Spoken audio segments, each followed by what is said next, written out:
Hello, hello. It's been a while since I've done a little sewing catch up with you, and that's what today's video is. Just a hodgepodge of this and that, all related to sewing. I think my grandma used to say that, hodgepodge of this and that. I don't know where that saying came from. Anyway, welcome. I'm glad you're here. This is Sharon Sews. It's a channel where we chat about all things sewing. First things first, I am indeed wearing something that I sewed. It is Vogue 1704. I talked about this in a previous monthly makes video. And just so you know, in my description box, I will always add the pattern number if it is indeed something that I have sewn that I'm wearing while I tape the video. Y'all, I was a celebrity. I've never been a celebrity. I've never been that important. I'm still not.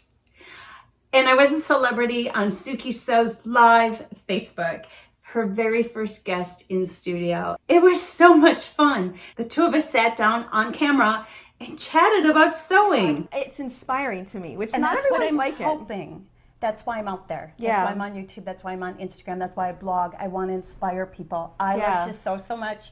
I want everyone else to sew Yeah. also. And I think that's great. So I shared a history of how I started sewing, talked about sewing model garments in fabric stores. We also talked about some garment sewing tips, talked about why in the world do we point out mistakes when it's something that we've sewn. I don't know why we feel the need to do that. In fact, that's a question for you. Why do you think we want to point out our sewing mistakes when somebody compliments us on something that we've sewn? Or when we share something online? I don't know about you.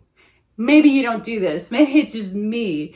But I feel this need to point out, oh, I didn't get the top stitching accurate here, or I didn't get the stripes matched up correctly here. Those type of things. Honestly, most people are not going to notice. In preparation for me appearing on her show, she had asked for some photos of things that I had sewn over the years. And I was trying to find photos of old garments. You know, we just didn't take photos the same way back then. We didn't have our little cameras to document everything the same way we do today. So I didn't have a lot of photos of things that I've sewn over the years. You know what I really would love to see? One Easter I sewed matching garments for my mother and all four of the girls.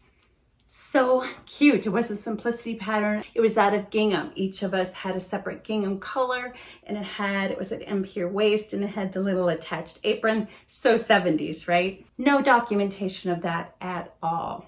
Here's one photo I did not share. This is little Sharon as a teenager wearing a little halter top that she had sewn. It's a simplicity pattern. I can picture the pattern in my mind. I don't remember the pattern number. It had wide leg pants, I believe. And I'm wearing jean shorts. Those I purchased, but you can't see this in the photo, but the whole back was embroidered. Used to do a lot of hand embroidery back then. One photo that I did send to her was a picture of my daughter when she was a few months old. My daughter was premature, and this was at a time when they didn't have preemie clothes. So I sewed her, hang on, a doll dress. I sewed her this one right here. It's one of the few things I've kept over the years. I've moved so many times over the years, and you just can't keep things when you move a lot. But I kept this, kind of a fun little memory. I shared that when I was talking with Sue also. If you haven't seen that, I'm going to link that video in the description box below. Go have a look. You'll learn a little bit more about me, and you'll get to know Sue, who is amazing. She's an amazing sewing friend. Honestly, if you ever meet her, you're going to feel like she's your friend too. The only reason I was even on Sue's show is because we were vacationing in Florida. When I texted her to let her know I was going to be in the area, could we get together for dinner? She said, you got to be on my show. So that's how that all came about. What I did not realize is how insane traffic is in Florida this time of year. We were there during the month of February. And what should have been maybe a 2-hour drive to get to her place took us nearly 4 hours. I'm so fortunate. My husband is such a good sport. He's so even-keeled, and he just realized we were on an adventure. And we were indeed on an adventure. We spent a couple of weeks in Florida visiting family. I know I don't really look like I have much of a tan, but I'm very protective of my skin. I packed way too much. I have never mastered the art of minimal packing for a trip. I always overpack because I never know what I'm going to wear. I never know what I'm going to feel like wearing. But I did pack mostly things that I sewed, so I did have an opportunity to wear a number of things that I have sewn. And one thing I did not realize is that it can get cold in Florida overnight. We spent one night on Pensacola, not on the beach, at Pensacola Beach. We stayed at a hotel overlooking the beach, and it was cold. I didn't pack a sweatshirt. And lesson learned, I'll pack better next time. I was mostly offline while we were on vacation, but one thing that I did have to do was edit my video for the So Frugal 22 challenge. The date I was assigned to publish my video, I was out of town, and while I was able to film before we left, I didn't have time to get it edited. We were staying with a family member who happens to live in a retirement community, and I would go down to the pool area and try to connect to the community Wi-Fi so that I could try and edit and upload the video. You know what? It was a little frustrating, but it worked. While we were visiting family in Florida, I had also hoped to connect with Jen and Carmen and Michelle, fellow sewing YouTubers. However, we got a check engine light on our truck. You know, we drove from Texas to Florida. So we drove all the way. We were almost to our destination when we got a check engine light. Not what you want when you are hundreds of miles away from home. Really put a damper on the vacation. We were fortunate. We were able to find a dealer close to where we were staying. They had an opening. They were able to look at the truck. We were able to find a rental. And good news, it turned out to be not an expensive fix, and it was covered under warranty, and they were able to fix it in one day. Woo, yay, vacation was on. But because of that, that kind of changed the whole plan and the time that I had available to meet with my fellow sewing YouTubers. And meeting with them was the entire reason I packed this dress, because that was one of our first collaboration videos together. Before we left on vacation, I did get a little bit of sewing done. I sewed up a number of the new Cashmerette Carlyle t-shirt.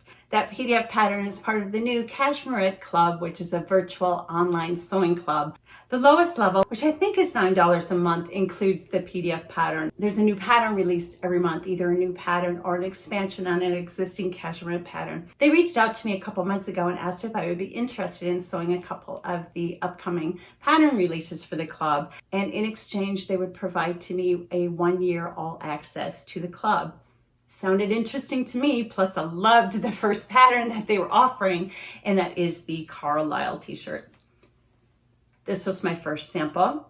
I'm going to point out that I didn't match the stripes because apparently when we sew, we point out our mistakes. This is the first one.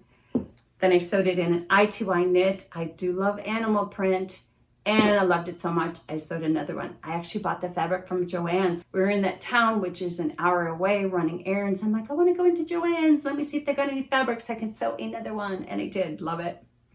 And I have another one that I've sewn that I can't share with you yet because it's part of my Fabricista blog post that goes live the end of this month for Fabric Mart Fabrics. And I bought this beautiful, I do love bold colors, which is a trend for spring, of course. I think it's a trend every year. But where was I?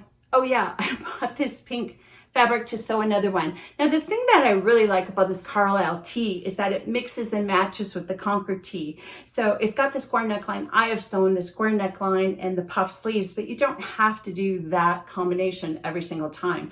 I could do a scoop neck with puff sleeves. I could do a square neck with short sleeves. I could make it cropped. I could make it longer and do the curved hem. I could do 3/4 length sleeves. I could do a V-neck with puff sleeves. Lots of options. I love that. Obviously, I already know what the upcoming patterns will be for the next 2 months. Love them. I hope you love them too. If you do decide to join the club, check it out. You know, I came back from vacation. I had a hard time getting back into wanting to sew. You know, we all lose our sojo sometimes. And I honestly just wanted to get back on that beach. It was so relaxing, so fun, so relaxing. Once my sojo returned, I was so eager to get back into sewing all the things. One thing that I've almost finished is from the BurdaStyle magazine August 2019 issue, and it is these pants. I like these pants. I liked the style of them ever since I got the magazine. It's obviously taken me a while to get this done, 2+ years. And I'm really happy with them. I do like them. Once they're completely done, I will share it with you. The reason they are not done is This requires D-rings down at the ankle. I don't have any D-rings. I donated a lot of notions when we moved here. Now I need them and I can't find them locally. Yay! And I'm not driving an hour to Joann Fabrics just to get a couple D-rings. So I think what I'm going to do is just leave them like this. This is the other version without the little ankle strap, which I think just makes it so cute. And the other thing is I didn't have any buttons. I mean, I have buttons, but I didn't have any buttons that coordinated with the fabric that I used for the pants. So I ordered some buttons from Super Textiles on Etsy. And once those arrive, I'll get those stitched onto my pants. I'll share my new pants with you. I have not yet posted my makes for 2020, not 2020. 2021. The file, and it kind of crashed on me, and it was just so much work that I've been putting off putting it back together again. So I'm still working on it. I'm doing it bits and pieces so I don't get overwhelmed. I do plan on posting that at some point so you can see everything I sewed in 2021. And I've got a new sewing room tour video that I'm working on. I have changed the setup at my sewing room since I posted my first sewing room tour video. When was that? A year ago, 2 years ago? It's linked above if you haven't seen that. Part of the rearrangement started because of the new machine, the BERNINA 770QE. Oh, and by the way, I have the Plus version. As a BERNINA Ambassador, once the Plus version became available, I received that, so that's pretty awesome. But I needed to do some rearranging. That machine was just so much larger than what I had been sewing on. And I did some different storage, and one thing led to another, and I'm just gonna give you a new video tour because it might have some good ideas for you. And a reminder, question of the week. Do you point out your sewing mistakes to people in person or online when you post your makes? And if you do, why do you think we do that? I'm making a personal goal to stop doing that. How about you? If you like sewing, why don't you take a moment and subscribe to the channel. You won't miss future videos, and give it a like. That helps YouTube push it out to other people who sew who might enjoy the video also. Have a blessed day. Happy sewing. I'll see you in the next video.